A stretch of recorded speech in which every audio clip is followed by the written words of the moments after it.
Hello students, इस class में हम जो टॉपिक स्टार्ट करेंगे उस टॉपिक का नाम है एनिमल किंगडम यानी एनिमल डाइवर्सिटी, है ना।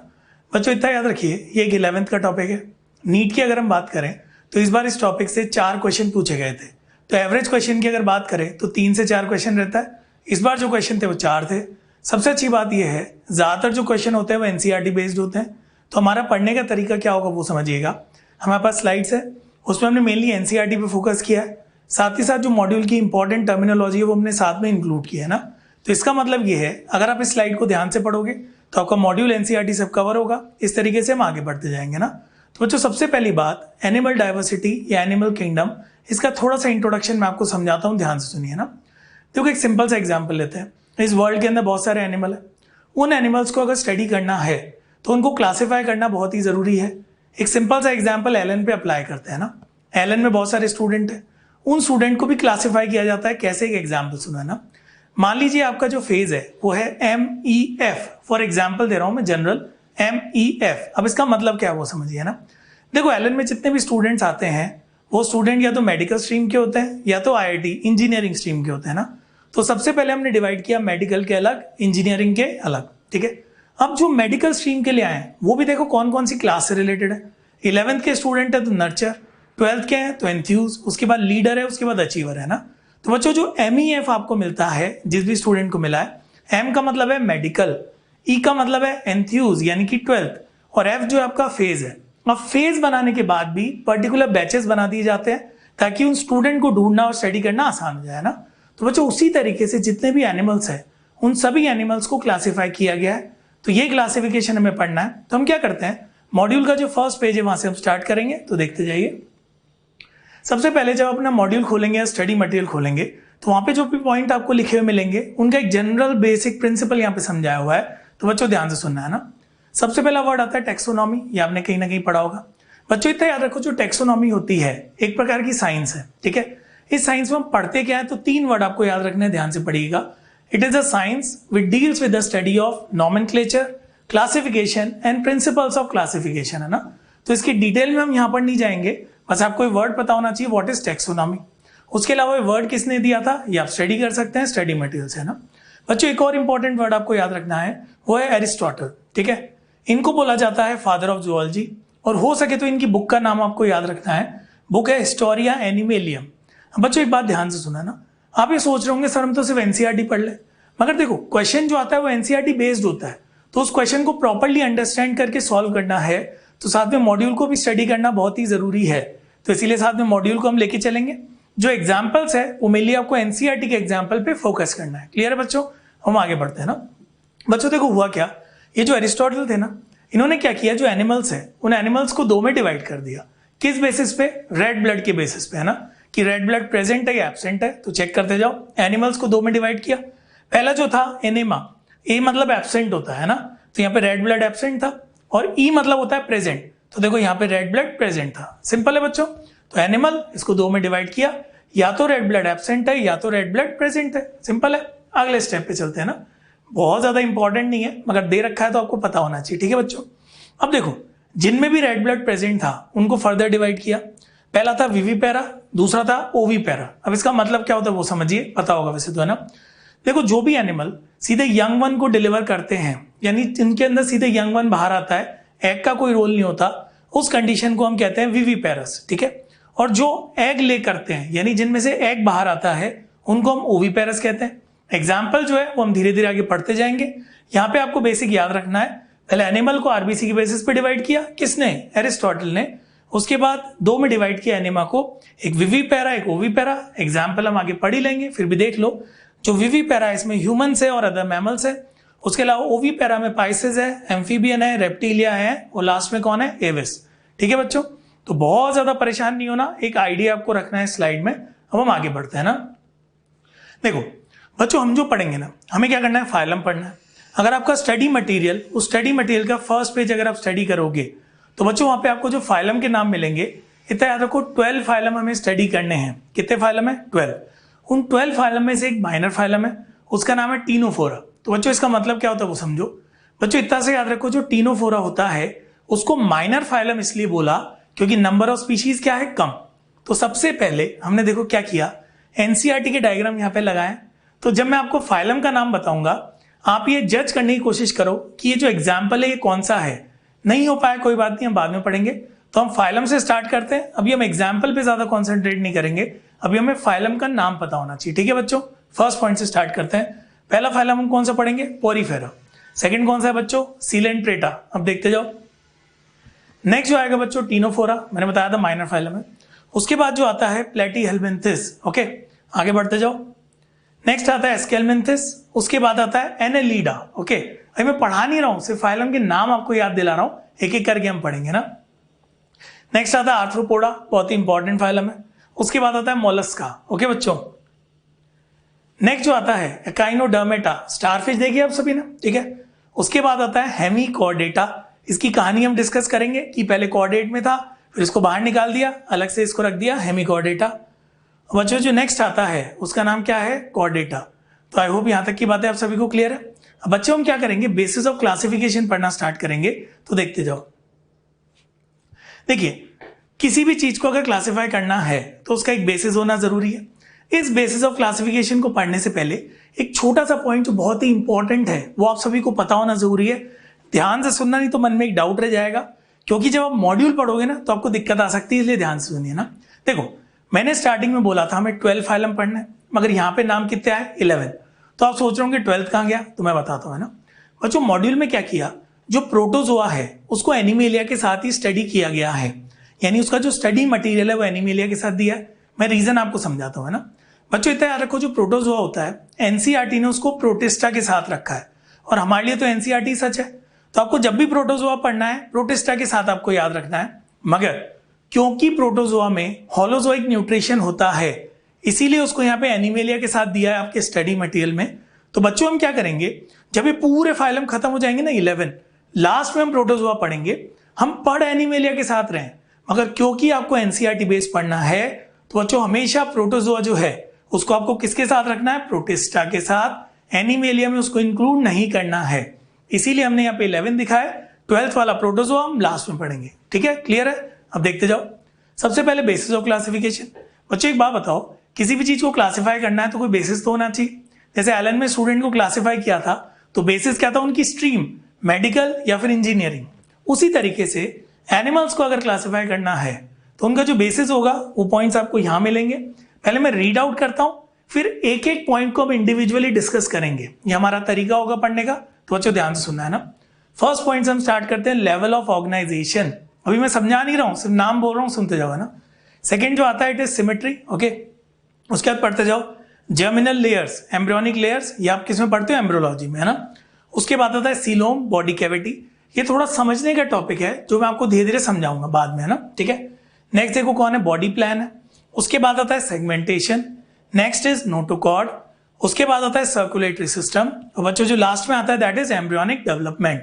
ठीक है, तो सबसे पहले आप समझ ही गए होंगे, हम लेवल ऑफ ऑर्गेनाइजेशन से स्टार्ट करेंगे, धीरे धीरे मैं आपको समझाऊंगा।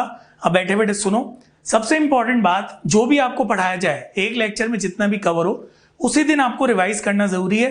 मॉड्यूल से पढ़ो, एनसीईआरटी से पढ़ो, और एक बार उसको अच्छे से रिवाइज करो। ठीक है बच्चों, तो पहला जो टॉपिक हम पढ़ना स्टार्ट करेंगे वो टॉपिक है लेवल ऑफ ऑर्गेनाइजेशन। करें स्टार्ट, आगे बढ़ते हैं ना।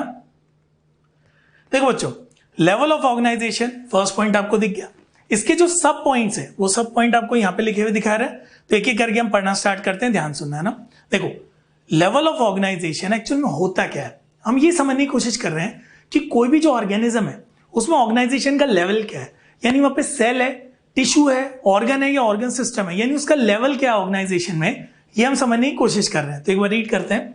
On the basis of organisation of cells, animals are grouped into these categories. Okay, एक चीज बहुत ही इंपॉर्टेंट आपको बताना जरूरी है बच्चों, क्योंकि आपके पास मॉड्यूल है, स्टडी मटेरियल है, तो इसीलिए ध्यान सुना है ना। फर्स्ट लेवल हम यहाँ जो पढ़ रहे हैं दैट इज सेलुलर लेवल। ठीक है, मॉड्यूल जब पढ़ोगे ना उसमें फर्स्ट दे रखा है प्रोटोप्लाज्म लेवल, तो मैं यहीं पे क्लियर कर दूं बच्चों, जो प्रोटोप्लाज्म लेवल होता है उसमें एक सिंगल सेल होता है, वो प्रोटोजोआ में होता है। क्योंकि हम प्रोटोजोआ को एनिमेलिया में अभी इंक्लूड नहीं कर रहे, इसलिए हम नहीं पढ़ रहे हैं, मगर आप पढ़ने के लिए उसको वहां से स्टडी कीजिए। हम क्या करेंगे, सीधे सेलुलर लेवल से स्टार्ट करेंगे। ठीक है बच्चों, याद रहेगा अच्छे से। तो देखो, चार चीजें इसमें पढ़नी है। ये मेन पॉइंट है, ये सब पॉइंट है। अब हम क्या करेंगे, इंडिविजुअली इन सब पॉइंट्स को पढ़ेंगे ना। तो आप चिंता ही मत करो, सारे टॉपिक आपके एकदम क्लियर होते जाएंगे, समझ में आने वाले हैं ना। सुनते जाइए। First point cellular level of organisation. Second कौन सा है बोलो मेरे साथ, टिश्यू लेवल। ये तो आपको पता है ना। टिश्यू के बाद बच्चों कौन आता है, ऑर्गन, और ऑर्गन के बाद कौन आता है बच्चों, ऑर्गन सिस्टम। क्लियर है सारी बात। अब हम आगे बढ़ते हैं।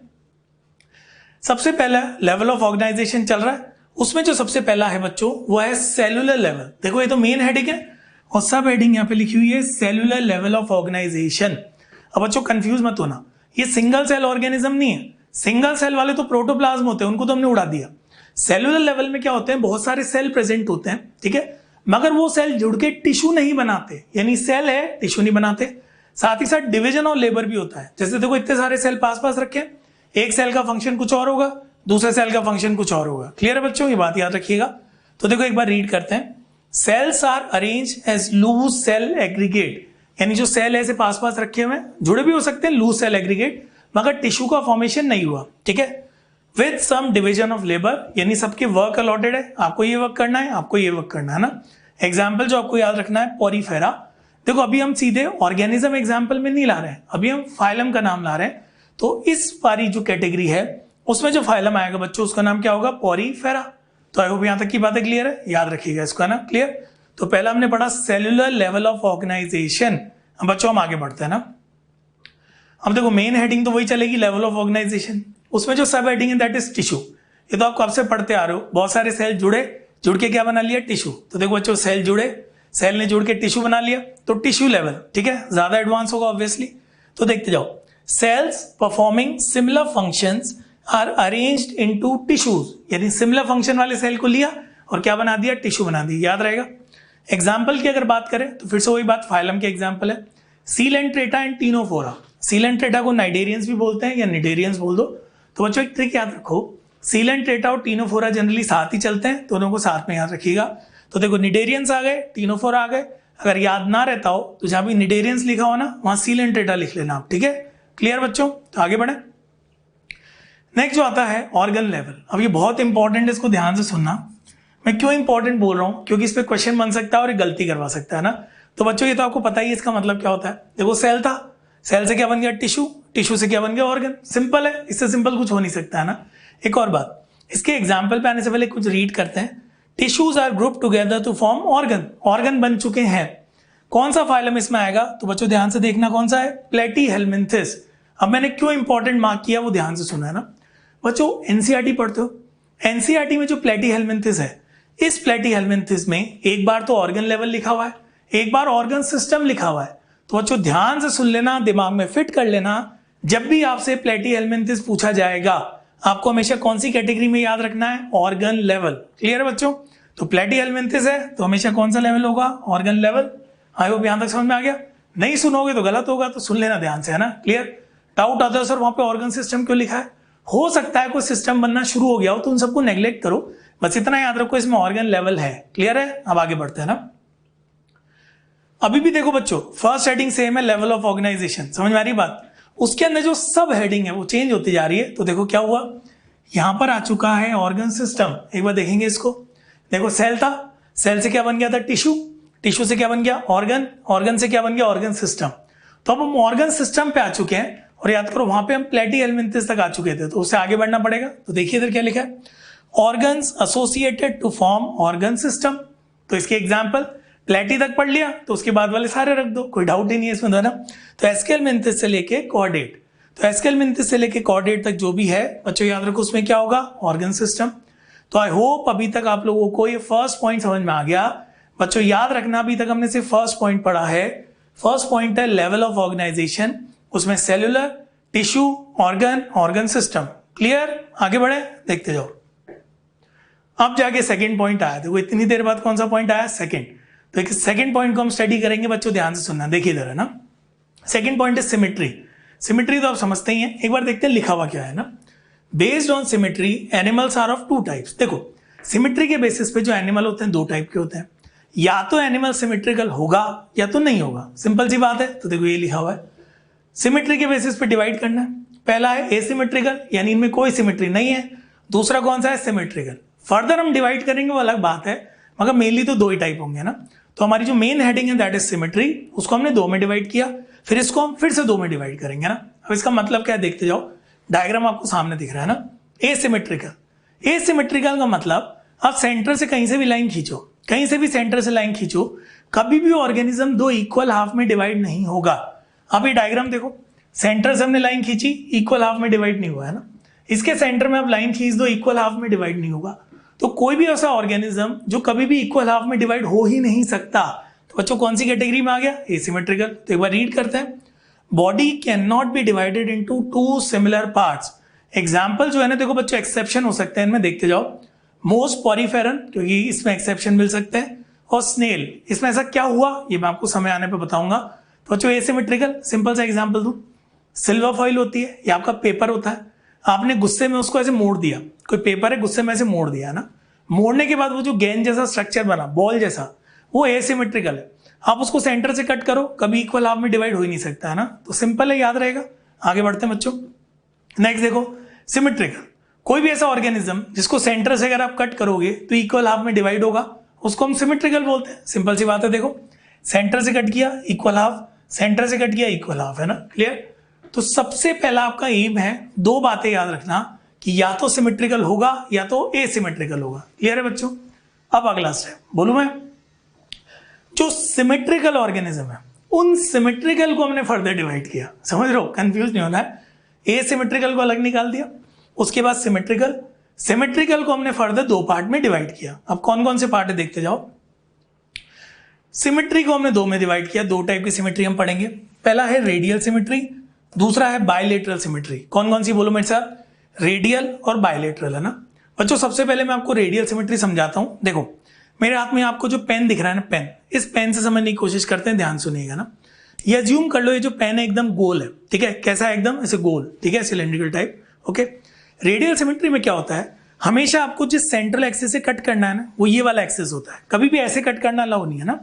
तो इस वाले सेंट्रल एक्सिस से कट करना है, ये सेंट्रल एक्सिस है। तो रेडियल सिमेट्री का मतलब समझो, ये जो आपको दिखाई दे रहा है, इसको मैं ऐसे कट कर दूं, ऐसे कट कर दूं, ऐसे कट कर दूं, किसी भी एंगल से कट कर दूं, सेंटर से पास होना चाहिए और ऐसे होना चाहिए, तो ये हमेशा 2 इक्वल हाफ में डिवाइड होगा। समझ रहे बच्चों, ऐसी सिमेट्री को हम रेडियल सिमेट्री कहते हैं।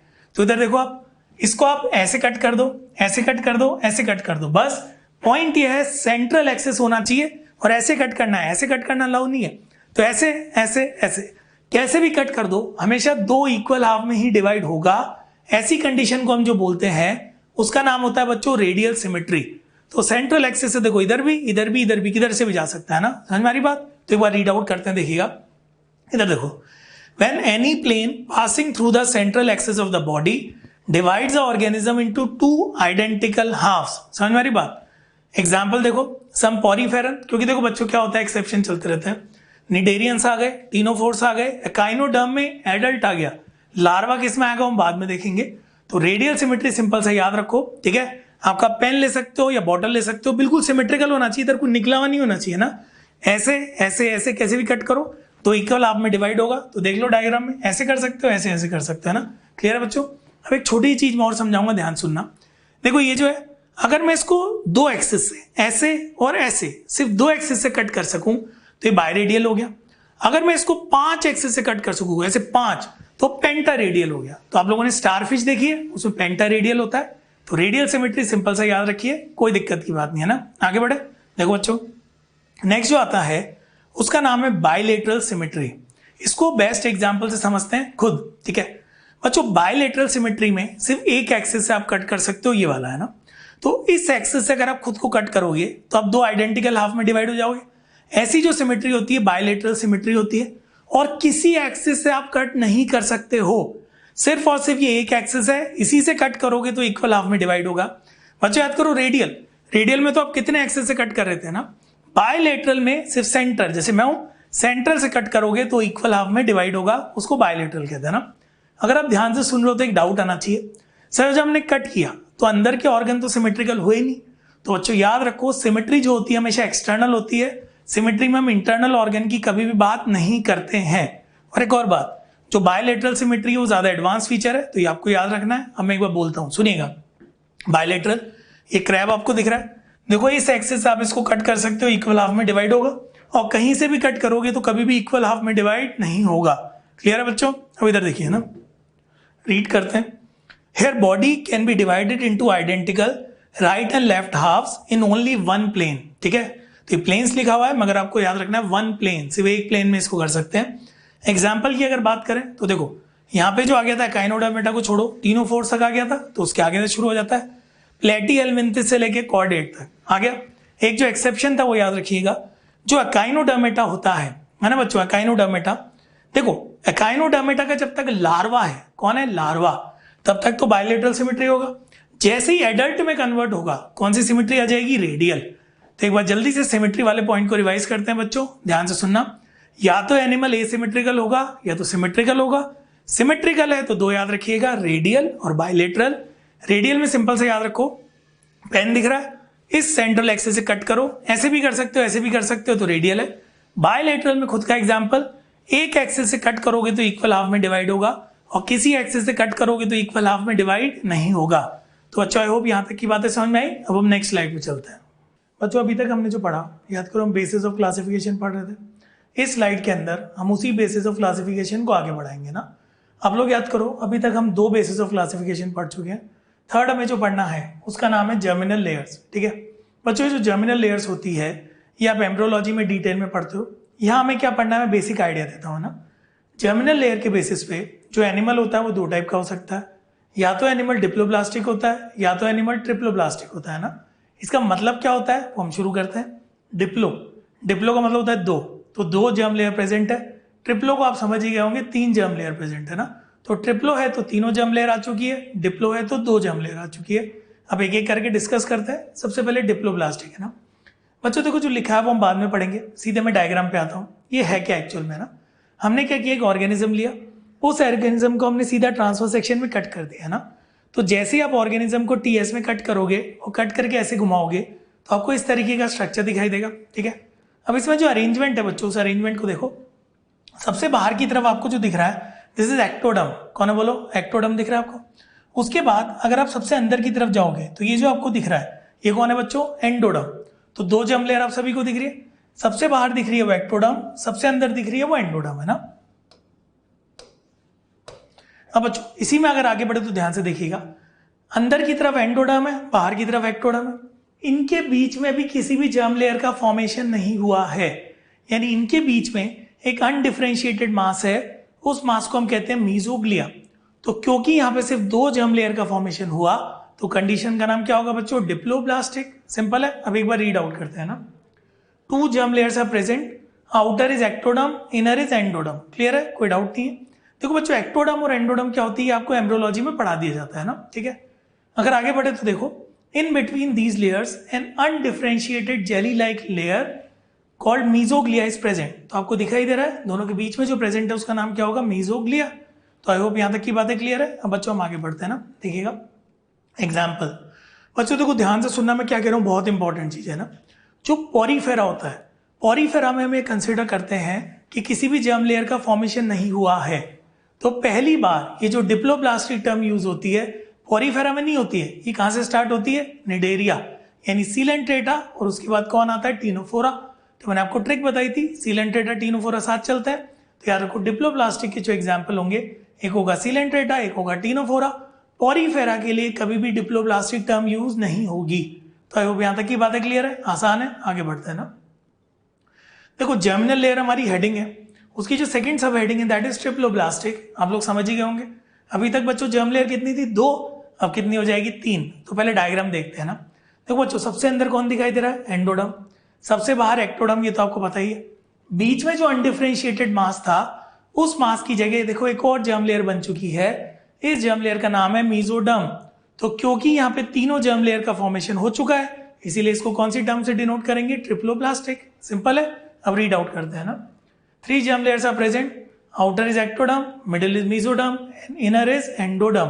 कोई डाउट नहीं होना चाहिए। अब बच्चों मेरे क्वेश्चन का जवाब दो है ना। याद करो डिप्लोब्लास्टिक के एग्जाम्पल कौन थे, सीलेंट्रेटा, टीनोफोरा। तो उसके बाद जितने भी फाइलम आएंगे उन सारे फाइलम में कंडीशन कौन सी होगी, ट्रिप्लोब्लास्टिक। तो देखते जाओ, प्लेटीहेल्मिन्थेस से लेके कॉर्डेट तक जो आपको दिखाई देगा कौन सी कंडीशन है बच्चों, ट्रिप्लोब्लास्टिक। तो आई होप यहां तक की बातें क्लियर है। अब आगे बढ़ते हैं ना। देखो हम जो पढ़ रहे हैं यहाँ पे बेसिस ऑफ क्लासिफिकेशन, 3 हेडिंग हम पढ़ चुके हैं, 3। फोर्थ जो हेडिंग आपको दिखाई दे रही है बच्चों, इसका नाम है सीलोम। ठीक है, सीलोम के लिए टर्म यूज होता है बॉडी कैविटी। अभी बॉडी कैविटी होती क्या है इसको समझना पड़ेगा, ध्यान से सुनना बच्चों, थोड़ा सा समझने का टॉपिक है तो कॉन्सेंट्रेट करना है ना। ठीक है, फिर से वही बात, हमने एक एनिमल लिया, उस एनिमल को हमने टीएस में कट किया और आपकी तरफ ऐसे घुमा दिया। तो पूरे एनिमल को जब आपने कट किया और कट करके आपकी तरफ घुमा दिया तो देखो अंदर से क्या दिखाई दे रहा है उसको समझो, ध्यान से सुनना बच्चों, है ना। ये उस एनिमल की बॉडी वॉल है और ये अंदर कौन है, गट। गट समझते हो, गट। ठीक है, तो ये उसकी कौन हो गई, बॉडी वॉल, और ये अंदर वाली कौन हो गई, गट। क्लियर। अब मैं क्या कहना चाह रहा हूं, ध्यान सुनना है ना। बॉडी वॉल का इनर सरफेस, ठीक है, दोबारा बोल रहा हूं, बॉडी वॉल का इनर सरफेस, मगर जो गट है, गट का आउटर सरफेस, यानी बॉडी वॉल के अंदर मगर गट के बाहर, वहां जो कैविटी प्रेजेंट होती है, इस कैविटी को हम सीलोम कहते हैं। क्या कहते हैं बच्चों, सीलोम। तो मेरे साथ एक बार रिवाइज करो, बॉडी वॉल के अंदर मगर गट के बाहर, बीच में जो जगह है उस जगह को हम बॉडी कैविटी यानी सीलोम कहते हैं।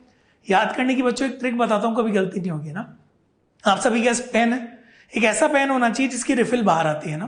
तो एक तो पेन है और एक तो रिफिल है। ठीक है, पेन को मान लीजिए बॉडी, रिफिल को मान लीजिए गट। गट जिनको नहीं पता डाइजेस्टिव ट्रैक्ट है ना।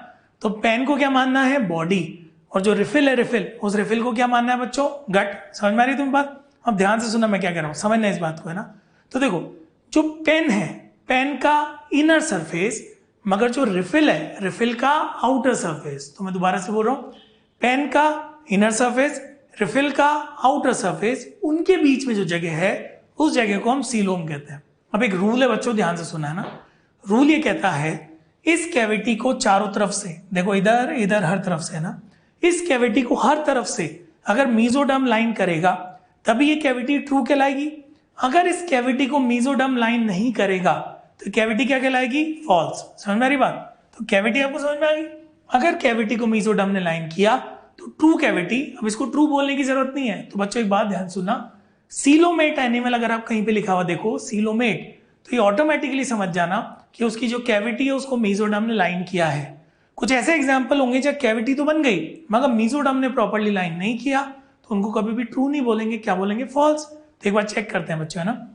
ये बीच की कैविटी तो आपको बताइए सीलोम है, ये बाहर कौन है, बॉडी वॉल, अंदर कौन दिख रहा है, गट, और ये बीच में देखो जो लाइन कर रहा है ये दिख रहा है मीजोडर्म है। पेरिटोनियम आपको पढ़ने की जरूरत नहीं है, बस नाम एक बार देख लीजिएगा ना। क्लियर है बच्चों, समझ में आ गया। अब मैं रीड आउट करता हूं, ध्यान सुनना है ना। What is coelom, it is the space between body wall and gut wall which is lined by mesoderm. तो आई होप यहां तक की बातें समझ में आ गई होगी। सिंपल है एकदम, कुछ है नहीं इसमें ज्यादा, है ना। अब बच्चों हम आगे बढ़ते हैं, देखते जाओ। हमने क्या किया, एनसीईआरटी में जो सीलोम के बारे में दिया हुआ है उस पूरे को एक साथ रख दिया ना।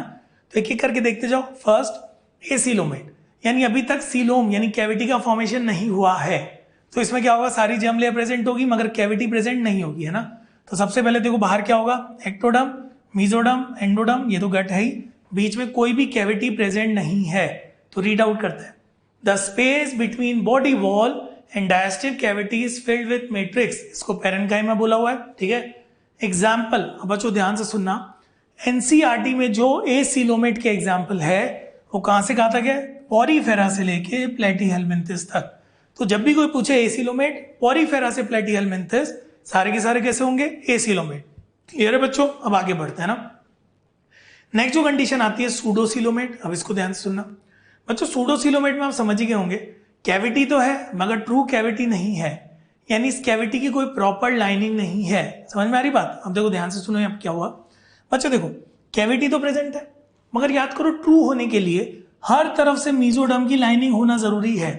इसमें कैविटी है, मीजोडर्म भी है मगर इसको प्रॉपरली लाइन नहीं कर रहा। जो मीजोडर्म है वो पाउचेस की फॉर्म में प्रेजेंट है, तो इसीलिए कैविटी है मगर ट्रू नहीं है, फॉल्स कैविटी कहलाएगी। तो देखो बच्चों, फॉल्सीलोम यानी सूडोसीलोमेट, क्योंकि कैविटी को मीजोडर्म प्रॉपरली लाइन नहीं कर रहा। अब आर्ग्यू कर सकते हो सर मीजोडर्म तो है, मीजोडर्म के होने से कुछ नहीं होगा, उसको पूरी कैविटी को लाइन करना जरूरी है। क्लियर है बच्चों। अब सुनना है ना, रीड आउट करेंगे। Here the body cavity is not lined by mesoderm. Mesoderm is present in the form of scattered pouches. और इसका एग्जाम्पल सिर्फ एक फाइल में याद रखो, एस्केलमिन्थिस। ये बहुत पूछा जाता है बच्चों, तो सिंपल सा याद रखो, इससे पहले जो भी थे वो सारे एसीलोमेट थे, जो एस्केलमेंथिस है वो सूडोसीलोमेट है ना। तो आई होप यहाँ तक की बात समझ में आ गई। अब आगे बढ़ते हैं, देखिए है ना। नेक्स्ट जो आता है सीलोमेट, इसको मैं पहले ही समझा चुका हूँ।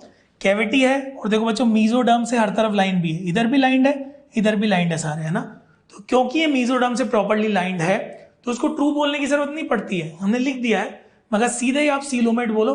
सीलोमेट का मतलब ये होता है ट्रू कैविटी। तो रीड आउट करते हैं, here coelom is lined by mesoderm and fill with coelomic fluid. ठीक है, देखते जाओ एग्जांपल, एनेलिडा से लेकर कॉर्डेट तक। बच्चों देखो सीलोम के फायदे क्या हैं, यहाँ पे स्पेस मिलता है ऑर्गन्स को जिससे वो प्रॉपरली अपना फंक्शन कर सकते हैं। तो डिटेल में नहीं जाना, एक बार रिवाइज करो। एसीलोमेट एग्जाम्पल याद रखो, पॉरीफेरा से प्लेटिहेलमिन्थिस तक, उसके बाद सूडोसीलोमेट एस्केलमिन्थिस, ठीक है। और तीसरा जो है सीलोमेट, एग्जाम्पल याद रखो एनेलिडा से लेके कहां तक है बच्चों, कॉर्डेट तक, है ना। क्लियर। अब देखो आपका जो स्टडी मटेरियल, आपका जो मॉड्यूल है ना, वहां पे क्या किया है, जो सीलोमेट है इस सीलोमेट को फर्दर क्लासिफाई कर दिया, साइजोसील और एंटेरोसील। बच्चों एक बात बताता हूँ, बहुत ज्यादा इंपॉर्टेंट नहीं है, अगर आप डिटेल में नहीं भी पढ़ोगे तो कोई टेंशन नहीं है, एक बेसिक आइडिया आपको रखना है तो वो मैं आपको समझाता हूँ, देखिएगा ना। यहां पर जो आपको समझाया हुआ है, देखिए घबराना नहीं है, एकदम सिंपल है। देखो मैं आपको क्या करता हूँ, सिंप्लीफाई करता हूँ ना। ये जो कंडीशन है साइजोसील है, ये जो कंडीशन है एंटेरोसील है ना। बच्चों लास्ट वाला डायग्राम देखो, याद करो सीलोमेट में हमने लास्ट वाला डायग्राम पढ़ा था। ये कैविटी आपको दिख रही है और मीजोडर्म से लाइन है, कैविटी आपको दिख रही है मीजोडर्म से लाइन है, तो दोनों का फाइनल डायग्राम तो सेम है, यानी सीलोमेट है। अब हम यहां तक पहुंचे कैसे, यानी ये जो कैविटी है, कैविटी बनी कैसे, उसके बेसिस पे हमने इसको दो में डिवाइड किया। पहला टाइप है साइजोसील, दूसरा टाइप है एंटेरोसील। अभी होता क्या है बच्चों, मैं समझाता हूं, धीरे धीरे बोलूंगा, ध्यान से सुनिएगा ना। बोलू मैं, देखिए इधर, यहां से शुरू करते हैं ना। On the basis of embryonic development coelom is of two types. यहां से शुरू करते हैं, थोड़ा सा मैं एम्ब्रियोलॉजी आपको याद दिलाऊंगा ना। बच्चों याद करो, मरूला, ब्लास्टुला, गैस्ट्रुला। जो गैस्ट्रुला स्टेज होती है ना, उसकी हम थोड़ी सी बात कर रहे हैं, देखिएगा ना। इस सेंटर में आपको पता ही है इधर कौन होता है, गट होता है, ठीक है। बच्चों इस कंडीशन में क्या होता है, जो मीजोडर्म होता है ना, वो एक मास की फॉर्म में, यानी मीजोडर्म में से एक मास की फॉर्म में अपीयर होता है सॉलिड। तो इधर देखो, यहाँ पे एक मीजोडर्म का मास अपीयर हुआ, ये रहा, और यहाँ पे भी मीजोडर्म का एक मास अपीयर हुआ। स्टार्टिंग में मास कैसा था, सॉलिड, ठीक है। धीरे धीरे क्या हुआ, ये मीजोडर्म की स्प्लिटिंग स्टार्ट हो गई, देखो ऐसे स्प्लिट स्प्लिट, तो इनकी स्प्लिटिंग स्टार्ट हुई। अगला केस देखो, स्प्लिट होके देखो बीच में बच्चों कैविटी बनना स्टार्ट हो गई, दिखाई दे रही है आपको। तो मीजोडर्म स्प्लिट हुआ, बीच में क्या बन गई, कैविटी। तो स्प्लिटिंग से बन रहा है ना, इसीलिए साइजोसील। धीरे धीरे स्प्लिटिंग से कैविटी बड़ी होती गई और देखो फाइनल रिजल्ट हमें मिल गया। तो सिंपल सा याद रखो, मीजोडर्मल मास की स्प्लिटिंग से जो बनता है उसको हम साइजोसील कहते हैं। क्या कहते हैं बच्चों, साइजोसील, याद रहेगा। तो स्प्लिटिंग से बन रहा है तो साइजोसील है। एग्जाम्पल सिंपल से एनालिडा, आर्थ्रोपोडा और मोलस्का, ठीक है। तो तीन एग्जाम्पल याद रखो, Annelida, Arthropoda, Mollusca, splitting of mesodermal mass से बनते हैं। आई होप यहां तक समझ में आ गया। अब दूसरा वाला देखते हैं, एंटेरो। एंटेरो का मतलब होता है इंटेस्टाइन। तो इधर देखिए बच्चों, इस डायग्राम पे आओ ना, फिर से वही बात है, मोरूला, ब्लास्टुला, गैस्ट्रुला। ये जो बीच में आपको दिख रहा है ये गट है, डायस्टेप ट्रैक्ट बनेगा। अब यहां पर जो मीजोडर्म होता है ना, वो गट में पाउचेस की फॉर्म में अपीयर होता है। देखो यहां तो क्या था, मास की फॉर्म में अपीयर हुआ था। यहां जो मीजोडर्म है ना, देखो ये वाला, ये जो मीजोडर्म है ये पाउचेस की फॉर्म, किस फॉर्म में, पाउचेस की फॉर्म में अपीयर होता है। तो क्योंकि इंटेस्टाइन को एंटेरो कहते हैं तो इसका नाम एंटेरोसील है ना। तो देखो पाउचेस की फॉर्म में अपीयर हुआ, ठीक है। धीरे धीरे ये जो पाउचेस होते हैं फ्यूज कर जाते हैं, तो पाउचेस की फॉर्म में अपीयर हुआ। थोड़ी देर बाद क्या होगा, ये पाउचेस यहां से ऐसे फ्यूज कर जाएंगे और फ्यूज करके अलग हो जाएंगे ना।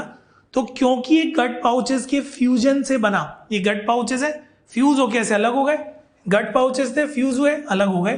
तो क्योंकि गट पाउचेस के फ्यूजन से बना, इसीलिए इसको बोलते हैं एंटेरोसील। समझ में आ रही बात। तो देखो बच्चों ऐसे थे, ये अलग अलग हुए, बीच में कैविटी डेवलप हुई, एंटेरोसील आपको मिल गया। तो एक बार सब मिलकर रिवाइज करते हैं। Coelomate is divided into two types. First is साइजोसील, ये स्प्लिटिंग ऑफ मीजोडर्मल मास से बना। इसको लेके परेशान नहीं होना, कभी नहीं पूछा गया, बस आपको एक टर्म याद हो तो सही रहता है। दूसरा ये गट पाउचेस है, गट पाउचेस के फ्यूजन से बना, तो एंटेरोसील। इनके एग्जाम्पल बच्चों याद रखो, यहाँ पर एनेलिडा, आर्थ्रोपोडा, मोलस्का, और यहाँ पे echinodermata, Hemichordata and Chordata. Clear है बच्चों, याद रहेगा। तो हमने सीलोम पढ़ा, बहुत ही इंपॉर्टेंट टॉपिक है। अब हम आगे बढ़ते हैं ना। नेक्स्ट जो आता है बॉडी प्लान है। अब इतने तो कुछ नहीं है, सिंपल सिंपल है, देखते जाओ है ना। जो बॉडी प्लान होता है, पहला है सेल एग्रीगेटेड। इसका मतलब बहुत सारे सेल पास पास रखे हुए हैं, तो आप सभी को पता है सेल एग्रीगेटेड किस में मिलता है, पोरीफेरा, और पोरीफेरा के लिए टर्म कौन सी यूज होती है, स्पॉन्जेस। तो बच्चों याद रखो हम पढ़ रहे हैं बेसिस ऑफ क्लासिफिकेशन, उसके 5th पॉइंट पे हम आ चुके हैं और इसमें सेल एग्रीगेटेड टाइप की बात हो रही है। एग्जाम्पल कौन है बच्चों, स्पॉन्जेस। तो आई होप यहां तक की बातें याद रहेगी आपको, कोई दिक्कत तो नहीं है। तो पहला सेल एग्रीगेट, आगे बढ़ते हैं ना। नेक्स्ट जो बॉडी प्लान है ब्लाइंड सैक। अब बच्चों देखो ब्लाइंड सैक क्या होता है उसको समझो। आपके पास कोई बॉटल है, बॉटल, उस बॉटल को लो, ऊपर से उसका कैप हटा दो, है ना। तो आप इस बॉटल को अगर ध्यान से देखोगे तो उसमें एक ही ओपनिंग है ना, नीचे की तरफ वो बंद है। तो एक ऐसा थैला या एक ऐसा बैग जो एक तरफ से बंद होता है, बंद, इसीलिए टर्म यूज हुई ब्लाइंड सैक। समझ में आ रही बात। तो देखो इसमें क्या होता है, इस तरीके का एक स्ट्रक्चर होगा, ऊपर एक ओपनिंग होगी, नीचे से बंद होगा, तो ब्लाइंड सैक है। अब सोच के देखो यहाँ पे प्रॉब्लम क्या आएगी, है ना। ये जो एक ओपनिंग है यही माउथ की तरह भी बिहेव करेगी, एनएस की तरह भी बिहेव करेगी। तो बच्चों इधर देखो, ये स्ट्रक्चर हम आगे पढ़ेंगे कहीं ना कहीं तो सीलेंट्रेटा में। तो देखो यहाँ पे ब्लाइंड सैक है, सिर्फ एक ओपनिंग है, यही माउथ की तरह बिहेव करती है और यही एनएस की तरह भी बिहेव करती है। एक बार रीड आउट करते हैं ना। ब्लाइंड सैक बॉडी टाइप है, देखो animals in which digestive system is incomplete, it has only one single opening to the outside of the body that serves as both mouth and anus। यानी single opening mouth की तरह भी behave करती है, anus की तरह behave करती है। इस कंडीशन को हम क्या कहते हैं, blind sac body plan. I hope समझ में आ गया। एग्जाम्पल की अगर बात करें बच्चों, देखो पोरीफेरा तो सेल एग्रीगेट में आ चुका है। इधर अगर देखें सीलेंट्रेट से लेके प्लेटीहेल्मिन्थिस तक, तो बच्चों याद रखो अभी तक सीलेंट्रेटा टीनोफोर आ रहे थे, इस बार उनके साथ प्लेटीहेल्मिन्थिस भी आ चुका है। तो सीलेंट्रेट से लेके प्लेटीहेल्मिन्थिस तक में कौन सी कंडीशन है, बॉडी प्लान में ब्लाइंड सैक। ठीक है, अब क्या होने वाला है वो देखो नेक्स्ट। बच्चों आप लोग याद करो, हम एक बॉडी वॉल ले रहे थे, एक गट ले रहे थे, है ना। तो बॉडी को एक ट्यूब मान लो, गट को एक और ट्यूब मान लो। पेन और रिफिल याद है, पेन को एक ट्यूब मान लो, रिफिल को दूसरी ट्यूब मान लो। तो ऐसी जो कंडीशन होती है जिसमें बाहर होती है बॉडी, अंदर होता है डाइजेस्टिव ट्रैक्ट यानी कि गट, उसको हम कहते हैं ट्यूब विद इन ट्यूब, यानी बड़ी ट्यूब के अंदर एक छोटी ट्यूब। तो देखो ऐसी कंडीशन होती है, बाहर ये बॉडी है, अंदर एक गट है, तो बड़ी ट्यूब के अंदर छोटी ट्यूब है, इसका नाम होता है tube within tube body plan. Clear है बच्चों। अब देखो ध्यान से सुनना है ना। आपको जैसा दिख रहा है दो ओपनिंग होती है, तो एक ओपनिंग माउथ की तरह बिहेव करती है, एक ओपनिंग एनस की तरह बिहेव करती है ना। कोई डाउट नहीं है इसमें, तो रीड आउट करते हैं एक बार। Tube within tube found in those animals having complete digestive tract that is with separate openings of mouth and anus. Example अगर देखोगे तो निमेटहेल्मिन्थिस से लेके कॉर्डेट। बच्चों देखो कंफ्यूज नहीं होना, जो एस्केलमिन्थिस होते हैं उन्हीं को निमेटहेल्मिन्थिस कहते हैं। तो याद करो ब्लाइंड सैक में प्लेटीहेल्मिन्थिस तक आ चुका है, तो उसके बाद जो निमेटहेल्मिन्थिस है वहां से लेके कॉर्डेट तक जो कंडीशन है वो कौन सी है बच्चों, ट्यूब विद इन ट्यूब। तो आई होप यहां तक की बातें आप सभी को क्लियर है बच्चों। अब हम आगे बढ़ते हैं ना, देखिएगा। बॉडी प्लान के बाद जो नेक्स्ट कंडीशन आती है उसका नाम है सेगमेंटेशन। ठीक है, सेगमेंटेशन का मतलब क्या होता है एक बार मैं रीड आउट करूंगा फिर हम आगे बढ़ेंगे ना। It is a phenomena in which the body is externally and internally divided into segments, यानी सेगमेंट में डिवाइड होती है तो segmentation, with a serial repetition of at least some organ. यानी वो जो सेगमेंट है, हर सेगमेंट में कुछ चीजों का बार बार रिपीटेशन होता है, यानी एक सेगमेंट है उसमें कुछ चीजें, वो चीजें बार बार रिपीट होगी, तो सीरियल रिपीटेशन हो रहा है, उसी के लिए टर्म यूज होती है मेटाबेरेज या सेगमेंटेशन, है ना। अब बच्चों ध्यान से सुनना, सेगमेंटेशन को हम कैसे डिवाइड करते हैं। Okay, segmentation is of two types. दोबारा बोल रहा हूं, segmentation is of two types. पहला जो टाइप है सूडो मेटामेरेज, दूसरा है मेटामेरेज। इसको ट्रू बोलने की जरूरत नहीं, मेटामेरेज, है ना। इनके बीच में बेसिक डिफरेंस याद रखो, ध्यान सुनना। सूडो की अगर बात करें, इसमें जो सेगमेंटेशन होता है वो एक्टोडर्म से डिराइव होता है, और इसमें जो सेगमेंटेशन होता है वो मीजोडर्म से डिराइव होता है। बाकी डिटेल में आपको जाने की जरूरत नहीं है ना। तो ये फॉल्स सेगमेंटेशन होता है, ये ट्रू होता है। एक्टोडर्म से डिराइव हुआ, मीजोडर्म से डिराइव हुआ। एग्जाम्पल की अगर बात करें, सूडो मेटामेरेज में बच्चों एक याद रखो, टेपवर्म। ठीक है, इनके बारे में आपको पढ़ा दिया जाएगा। मेटामेरेज की अगर बात करें, जिनमें सीरियल रिपीटेशन है, मीजोडर्म से डिराइव हुआ है वो सब, एक तो एनालिडा, अर्थवॉर्म जिसको कहते हैं, दूसरे पे आता है आर्थ्रोपोड, और तीसरे पे कौन आता है, कॉर्डेट। तो तीन एग्जाम्पल आपको याद रखने हैं जिनमें ट्रू सेगमेंटेशन है, एनालिडा, आर्थ्रोपोडा, कॉर्डेट। यानी इनमें क्या होता है, सेगमेंट है और कुछ पार्ट या ऑर्गन का सीरियल रिपीटेशन होता है बार बार। समझ में आ रही बात। ये एक्टोडर्म से डिराइव होता है, ये मीजोडर्म से डिराइव होता है। एक छोटी सी चीज और बताऊंगा, एनालिडा में एक्सटर्नल सेगमेंटेशन भी होता है, इंटरनल भी होता है ना। बाकी आर्थ्रोपोड और कॉर्डेट की बात करें तो आर्थ्रोपोड में मेनली एक्सटर्नल होता है, कॉर्डेट में मेनली इंटरनल होता है ना। क्लियर है बच्चों, समझ में आई बात। इनकी कुछ डायग्राम्स आपको दिए हुए हैं। एक और बात, यहाँ पे देखो ये बीच में जो मेटामियर्स आपको दिखाई दे रहे हैं ये आपको आगे पढ़ा दिया जाएगा। तो अभी के लिए बच्चों याद रखो, बेसिस ऑफ क्लासिफिकेशन का 6 पॉइंट कौन सा है, सेगमेंटेशन। फर्स्ट पार्ट है सूडो मेटामेरिज्म, दूसरा कौन है, मेटामेरिज्म ना। आई होप यहाँ तक की बातें क्लियर है। आगे बढ़ते हैं। नेक्स्ट जो आता है नोटोकॉर्ड। बच्चों जो नोटोकॉर्ड है आगे हम डिटेल में पढ़ेंगे। नोटोकॉर्ड से स्केलेटन बनता है, कैसे बनता है वो सब। अभी के लिए आपको याद रखना है, नोटोकॉर्ड जो होता है ना, या तो प्रेजेंट होगा या तो एब्सेंट होगा। तो ये होता क्या, एक बार थोड़ा सा रीड करते हैं। नोटोकॉर्ड है ना, इट इज मीजोडर्मली डिराइव्ड। इस पर कई बार क्वेश्चन पूछ लिया जाता है, तो बच्चों याद रखो मीजोडर्म से डिराइव होता है ना। It is mesodermally derived supporting rod like structure formed on the dorsal side during embryonic development in some animal. तो एक रॉड लाइक स्ट्रक्चर होता है, पीछे की तरफ डोर्सली होता है, मीजोडर्म से डिराइव होता है, स्केलेटन से रिलेटेड है, वो बाद में देखेंगे। अब देखो दो कंडीशन है, या तो ये एब्सेंट होगा या तो ये प्रेजेंट होगा। ठीक है, अगर ये नोटोकॉर्ड एब्सेंट है, आप सोचोगे नोटोकॉर्ड होता क्या है, ये आपको बता दिया जाएगा ना। अगर ये नोटोकॉर्ड एब्सेंट है तो उसको हमने नॉन कॉर्डेट बोला। अगर ये नोटोकॉर्ड प्रेजेंट है तो बच्चों उसको हमने क्या बोला, कॉर्डेट। सिंपल से याद रखिए। अब देखिएगा, जो नॉन कॉर्डेट होते हैं एनिमल्स विदाउट नोटोकॉर्ड, कहां से लेकर कहां तक है याद रखो, पॉरीफेरा से लेकर हेमिकॉर्डेटा। एनसीईआरटी में एक जगह पॉरीफेरा से लेकर एकाइनोडर्मेटा है, एक जगह पॉरीफेरा से हेमिकॉर्डेटा है। तो आपको यही याद रखना है, नॉन कॉर्डेट कोई भी पूछे तो पॉरीफेरा से लेकर बच्चों कहां तक होगा, हेमिकॉर्डेटा। तो अब यहां तक की बातें क्लियर है। और देखो अगर नोटोकॉर्ड प्रेजेंट है, सिंपल है, उनको हम कॉर्डेट बोलते हैं। एनिमल्स विथ नोटोकॉर्ड, बच्चों एग्जाम्पल कौन होगा, कॉर्डेटा। और याद रखो कॉर्डेट का बहुत ही इंपॉर्टेंट डायग्राम है जो हम आगे डिस्कस करेंगे। जो भी डायग्राम आपको दिख रहे हैं एनसीईआरटी के लिए, आप बैठे बैठे जज करने की कोशिश करो कि कौन से डायग्राम है, इनका नाम क्या है। जैसे जो फाइलम आएगा तब हम डिस्कस करेंगे ना। क्लियर है बच्चों, आगे बढ़ते हैं। नेक्स्ट जो आता है, इट इज सर्कुलेटरी सिस्टम। अभी तो सिंपल है, circulatory system is of two types, either open या फिर क्लोज। इसका मतलब क्या है, हार्ट है, उसने ब्लड को पंप किया। अगर वो ब्लड एक खुली जगह में चला गया, यानी आपके जो ऑर्गन और सेल है वो डायरेक्ट ब्लड के कांटेक्ट में आ गए, बेथेड इन ब्लड यानी ब्लड में डायरेक्ट नहा लिए, उस कंडीशन को ओपन कहते हैं। अगर वो कभी भी ब्लड के डायरेक्ट कांटेक्ट में नहीं आए, वहां पे कैपिलरीज वगैरह प्रेजेंट है, तो उसको हम क्लोज कहते हैं। तो चेक करते हैं एक बार, देखिएगा।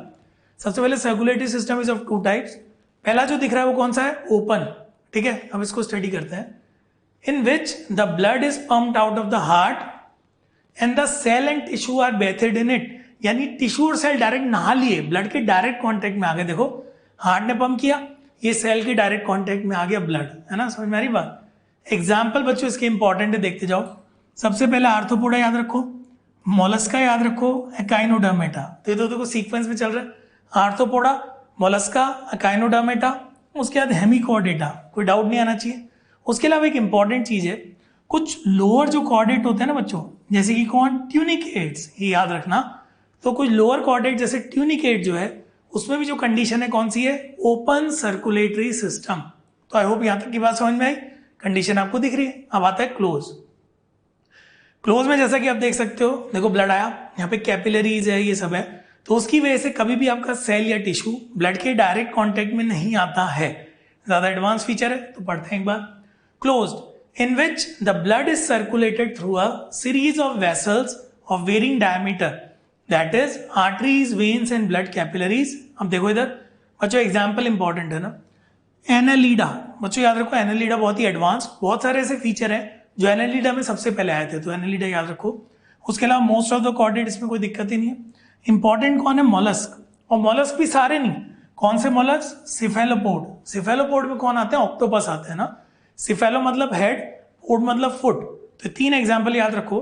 मोस्ट ऑफ द कॉर्डेट वो तो एडवांस फीचर है, एनालीडा याद रखो इंपॉर्टेंट है, और सिफेलोपोड मोलस्क, यानी मोलस्क उसमें भी कौन से मोलस्क, सिफेलोपोड मोलस्क। एक एग्जाम्पल याद रखो ऑक्टोपस, डायग्राम आपको दिख रहा है।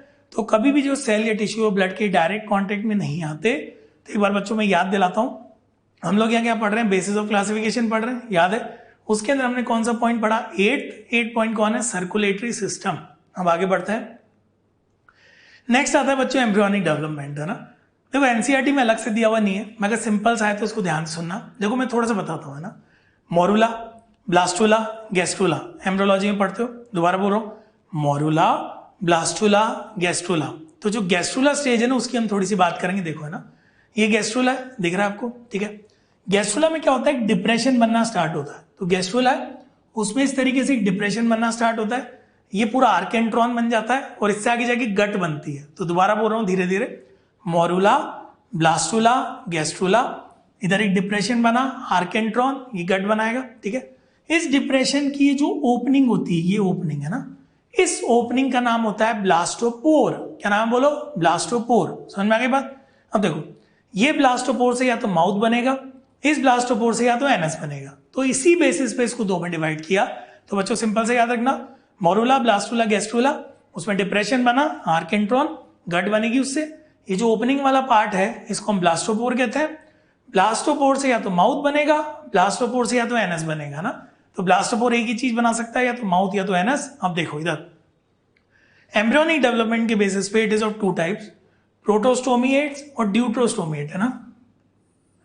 प्रोटोस्टोमिएट, ड्यूट्रोस्टोमिएट, इनका मतलब क्या होता है पढ़ो, मेरे हिसाब से अब तो समझ में आएगा ना। Animals in which mouth is form first.